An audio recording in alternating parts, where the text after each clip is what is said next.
Bonjour, aujourd'hui nous recevons Jean-Luc Cousquer. Bonjour. C'est bien prononcé? Tout à fait. Donc Jean-Luc Cousquer, conseiller municipal, conseiller métropolitain, président de l'Office de tourisme de Montpellier, la 7e ville de France, Oui. je rajoute.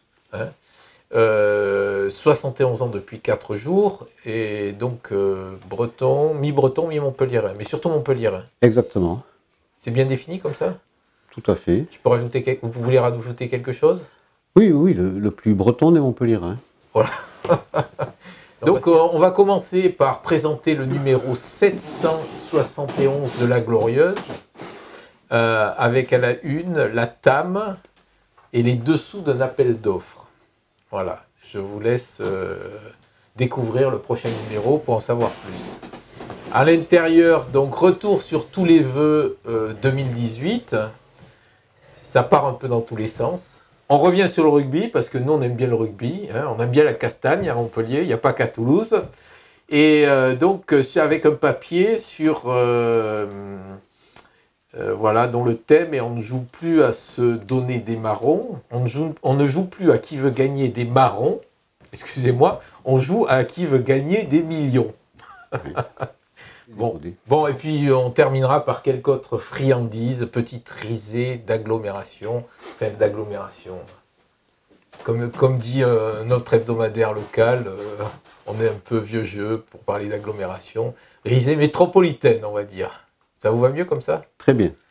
Bon, Monsieur Cousquer, on va attaquer dans le dur. Est-ce que vous voulez vous présenter un peu plus dans le détail par rapport à ce que j'ai dit précédemment? Dire que j'ai été élu avec Philippe Sorel en 2014. Vous l'avez rencontré comment? Oh, je le connais depuis longue date, parce que il est élu depuis un certain temps. Il avait la circonscription, enfin le canton de Boutonnet et alentour. Sorel, je le connais depuis des années et des années. C'était quoi votre mouvance? Ma mouvance, oh, elle a été, je ne vais pas vous raconter mon histoire, mais enfin, voilà. Vous venez d'où au niveau mouvance politique? PSU, Parti communiste, Parti socialiste. D'accord. Entre les deux? Enfin, j'ai 71 ans aussi, hein, donc ça ne date pas de la semaine dernière. D'accord. Donc, comme vous le disiez, vous avez été donc professeur de philosophie, inspecteur d'académie, et maintenant, vous êtes responsable du tourisme.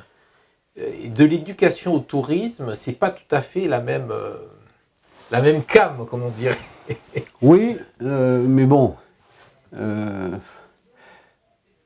trouve, hein, là, depuis que je m'occupe du tourisme, qu'au fond, il y a quand même pas mal de rapprochements avec la philosophie. Parce qu'il s'agit d'être curieux, il s'agit d'explorer, il s'agit de chercher, il s'agit d'être en situation un peu de découverte, d'ébahissement, enfin, non, ça me va bien, très bien. Voilà, en 2001, vous avez publié un ouvrage sur l'éducation et la morale républicaine. Oui, peut-être. C'est vieux 2001, mais bon, oui. je l'ai retrouvé. Hein. Oui. L'éthique comme dimension structurante des comportements. Oui. Et alors, où est-ce que vous venez m'amener touristiquement parlant? Non, mais est-ce que vous pouvez m'en dire plus par rapport à ce travail? J'ai beaucoup travaillé dans toutes ces années-là sur toutes les problématiques liées à la laïcité, à la République et aux valeurs républicaines. Parce que, à la fois, elle me semble essentielle, disons, dans le comportement de l'individu et de l'individu dans la société, et en même temps, elle me semble très mal, transmise, enseignée au sein de l'éducation nationale. Je l'ai ressenti comme ça à l'époque où j'ai travaillé sur ces questions. Et voilà pourquoi. Vous êtes très proche de quel élu au conseil municipal? De tous. De tous? Auparavant, j'étais tout à fait assis à côté de Rabbi Youssous et de Chantal Marion, avec qui je m'entendais très bien. Rabbi Youssous et Chantal Marion ont changé de place au conseil municipal comme au conseil de métropole, donc je me suis un peu éloigné d'eux. Mais sinon, bon, je travaille aussi, disons, avec des proximités d'intérêt, hein, avec Brigitte Roussel-Gayana pour le commerce, qui est bien lié au tourisme, avec Chantal Marion parce qu'il y a c'est la version économique, et puis avec les collègues qui sont en charge de la culture. C'était Sonia Kerangueven, c'est maintenant Isabelle Marsala, Bernard Travier à la métropole. C'est vraiment le groupe des élus avec lequel je suis le plus fréquemment en contact. Oui, donc on revient un petit peu sur les articles qu'on a publiés à l'automne dernier Oui. sur donc 2 choses. La première chose, c'est les locations de meublés via Airbnb et sur la chute aussi de la fréquentation des hôtels à l'automne. Oui, c'est un dossier compliqué. D'abord, je veux dire que ce phénomène d'Airbnb est effectivement flambant, dans tous les sens du terme, sur les territoires montpelliérains. On arrive à peser là maintenant, puisque Airbnb reverse à la ville une partie de la taxe de séjour qu'il prélève, une partie je dis. Il reverse combien ? Écoutez, ça, au niveau du chiffre, je ne peux pas vous le dire. Je sais que sur l'année 2016, ils ont reversé la taxe de séjour qui leur était déclarée, parce que toutes ne le sont pas, à hauteur de 80 ou 90 000 euros pour les 3 derniers mois de l'année 2016. Sur l'année 2017, on aura donc une année pleine, le chiffre sera au moins 3 à 4 fois supérieur, au moins je dis. Et Airbnb, c'est probablement plusieurs milliers de Montpelliérains qui louent à un moment ou à un autre une partie ou la totalité de leur appartement. Et ça représente 450 000 nuitées en 2016 et probablement au-dessus de 500 000 en 2017. Donc ça flambe dans tous les sens. Parce que là, ce qui se dit, c'est que vous vous réfugiez derrière des pseudo-difficultés juridiques pour pas taper un grand coup et pas dire, bon ben voilà, maintenant il faut qu'ils payent, il faut aller les chercher. Parce qu'aujourd'hui, quand même, on arrive à une situation incroyable, c'est qu'il y a 12 000 lits estimés à Airbnb, et il y a 7 000 lits d'hôtels qui sont... tous les hôtels aujourd'hui sont dans une situation économique presque précaire. Ce n'est pas des difficultés juridiques, c'est que c'est un problème compliqué. On est sur du déclaratif au départ. Il faut que les propriétaires déclarent qu'à tel ou tel moment, ils vont louer partie ou totalité de leurs biens. Et ça, vous croyez qu'ils vont le déclarer ? Il y en a déjà un certain nombre qui le font. Vous l'estimez à combien, ce nombre qu'ils déclarent ? Là, sur Montpellier, oui. On est à plusieurs centaines. Oui, plusieurs centaines. On était à même... Sur 12 000 chambres. Sur une petite centaine l'année dernière. Oui, donc on progresse. Et puis... non, on progresse, mais on n'a pas pris encore la seconde des délibérations que la métropole avait annoncée. On a pris la première sur le niveau de la taxe de séjour pour l'ensemble des loueurs, qu'ils soient privés ou hôteliers. Et puis il y en a une seconde qu'on devait prendre au mois de décembre, et puis qui n'était pas prête pour pouvoir être présentée au Conseil métropolitain, et qui le sera soit en janvier-février, enfin qui va l'être maintenant. Les services de la métropole qui travaillent dessus, il y a ce problème de la déclaration, c'est-à-dire essayer de faire qu'elle soit la plus sincère possible, sur la nature des lieux qui sont loués, qu'elle soit la plus large possible par tous les propriétaires qui se mettront à louer. Ça, c'est le premier point. Le deuxième, c'est que cette déclaration, nous puissions la comparer avec la loi Allure, qui, lorsque un loueur va dépasser un certain taux de jours, ou plutôt de nuits, loués sur l'année, devrait, si ça excède, il me semble, 160 nuitées par an, doit demander le changement de destination de son bien. Ce qui est compliqué, parce que ça veut dire qu'un appartement ou une villa privée, il va falloir qu'elle devienne un appartement ou une villa à destination commerciale. Et là-dessus, bon, la ville a à dire les modalités, la temporalité de ces déclarations. Et puis après, en troisième lieu, la troisième partie du train, c'est le contrôle. C'est-à-dire les gens qui font mais qui ne se déclarent pas, comment on les épingle, y aura-t-il une amende, à quel niveau, qui sera habilité pour faire ce contrôle. Tout ça est en discussion et c'est quand même pas rien, quoi. Enfin, c'est des choses. Il ne suffit pas de taper un coup sur la table et de dire tout contrevenant va payer 10 000 €, quoi. J'ai 3-4 autres questions, on va essayer de faire un peu plus court, parce que là on a fait un peu long. Bon, on va bientôt ouvrir une gare là, qui est un peu excentrée par rapport au centre de Montpellier. Qu'est-ce qu'on va faire pour faire venir les touristes de la gare au centre-ville? D'abord, on va construire. La gare, elle n'est pas plantée au milieu du désert. Il y aura l'ensemble du quartier Cambacérès qui sera justement la zone de premier accueil pour tout ce qui est le tourisme d'affaires, etc.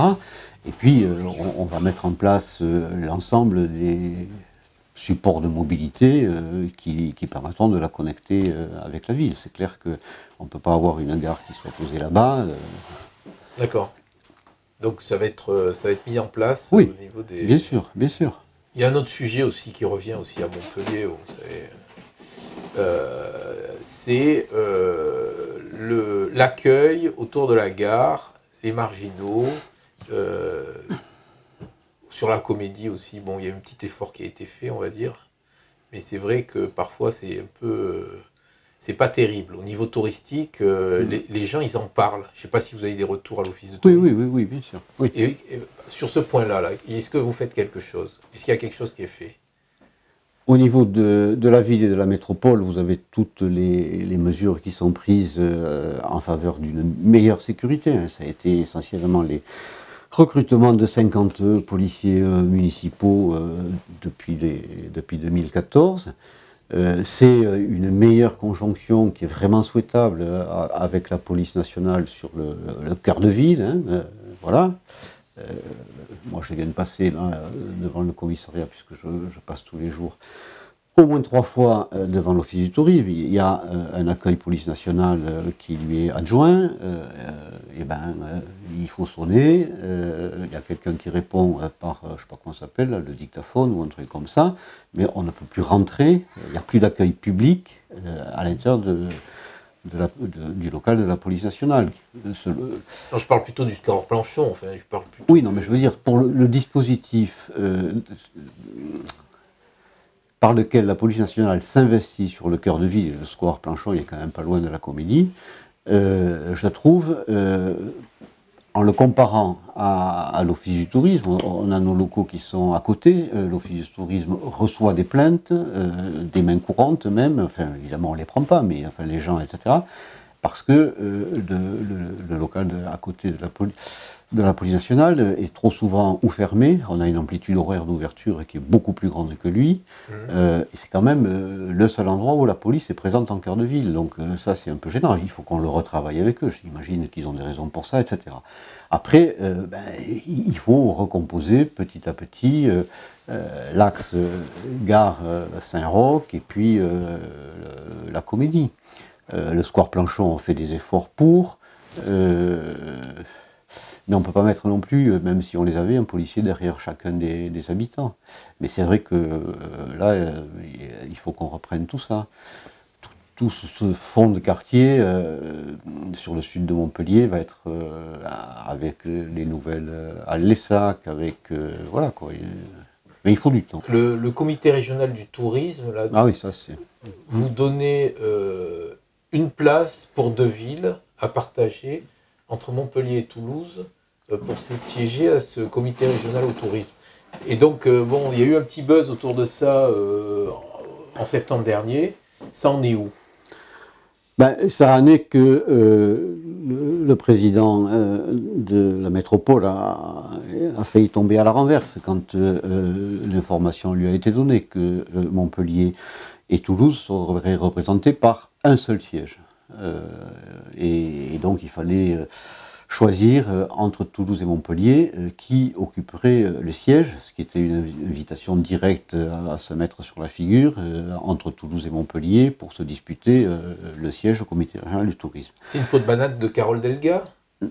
Oui, une parmi d'autres. Hein. Alors j'ai en tête là. Quand vous dites ça, la décision prise par Carole Delga, mais ça procède aussi, ça impacte en tous les cas le tourisme, sur la diminution de la subvention de la région à l'orchestre. On fait un travail de chien quand on voit l'état dans lequel on a trouvé l'orchestre en 2014 pour le remettre à niveau, pour assainir les relations sociales, etc., etc. Et prime, disons, de satisfecit, la région nous annonce la bouche en cœur que la subvention baissera de 5%. Donc ça fait partie, oui, de tous ces coups un peu bas et un peu peau de banane que la région met. Voilà quoi. Il y a quand même une grande région Occitanie avec 2 métropoles. Les 2 métropoles sont les portes d'entrée du sud et du nord de la partie maritime et de la partie continentale de cette région. Il est clair qu'elles ne peuvent pas se substituer l'une à l'autre. Montpellier ne peut pas parler dans le détail de l'attractivité toulousaine et réciproquement. Vous êtes entendu comment alors avec il y a une année, il y en a un qui va siéger, une année l'autre, c'est ça ou c'est Non, on a demandé à la région et on a réussi à l'obtenir que les 2 métropoles puissent siéger, même si elles n'ont de façon très très mesquine qu'une voix, à 2. D'accord. Et peut-être que... Et ça a été validé? On leur fera la plaisanterie parfois de voter 0,5 voix. D'accord. Ok. Donc, oui, ça a été accepté par la région. C'est quoi aujourd'hui le grand projet touristique de Montpellier? Écoutez, moi, j'ai l'habitude, depuis quelques mois après être arrivé en 2014 et que Philippe Sorel m'ait confié cette responsabilité, je l'ai dit d'ailleurs dans des conférences de presse, on est assis sur un tas d'or. Le grand projet, je pense, de Philippe Sorel, c'est de faire de Montpellier la grande ville, et on a commencé par ça, la 7e de France. Et peut-être la 6e, mais en tous les cas pour l'instant la 7e c'est déjà bien, et puis ensuite de mettre en valeur, de mettre en accessibilité, en visibilité ce cœur de ville. C'est tous les travaux qui sont faits actuellement sur la Grand Rue, sur les sacs on en parlait, sur la Babotte, sur le Pérou, sur le Parvis, etc. Parce que ça ne sert à rien d'avoir un grand projet, de faire je ne sais pas quoi, un Luna Park ou une tour de 50 ou 100 mètres de haut, alors qu'à côté, on a une ville qui ne serait pas entretenue, qu'il faudrait réparer. On a des problèmes comme si vous avez évoqué de la jonction gare-comédie, voilà, qu'il nous faut pas à pas, mais tout ça, ça se fera petit à petit. Et je pense que le grand projet de Philippe Sorel, c'est de faire de la ville dont il est le maire, de la métropole dont il est le président, un ensemble, une destination. Ça me fait penser à une chose qu'il faudra que je dise, une destination qui soit rutilante et où on puisse faire voir, faire reconnaître tout ce qu'il est possible de faire et de voir. On a eu l'habitude trop d'avoir le soleil et la mer et d'attendre les touristes. Là maintenant, il faut qu'on se bagarre beaucoup plus que ça. Et, du point de vue du tourisme, Philippe Sorel, nous a donné l'objectif en termes de contenu. La destination de Montpellier, c'est une destination culture, patrimoine, histoire, création artistique, etc. Et l'autre objectif, c'est de faire de la ville aussi le centre du patrimoine encore plus gigantesque qu'il y a à partir de Montpellier à 1 heure de voiture ou de train, c'est-à-dire une destination où le pont du Gard, Saint-Guillain, Sète, la faculté de médecine puissent être prises dans un même point de vue, avec un même projet, et avec l'idée, aujourd'hui on est au pont du Gard, aux arènes de Nîmes, demain on va à un concert à Montpellier, après-demain on va à Sète, etc. quoi. Très bien, je vous remercie. Merci à vous. C'est une très bonne soirée.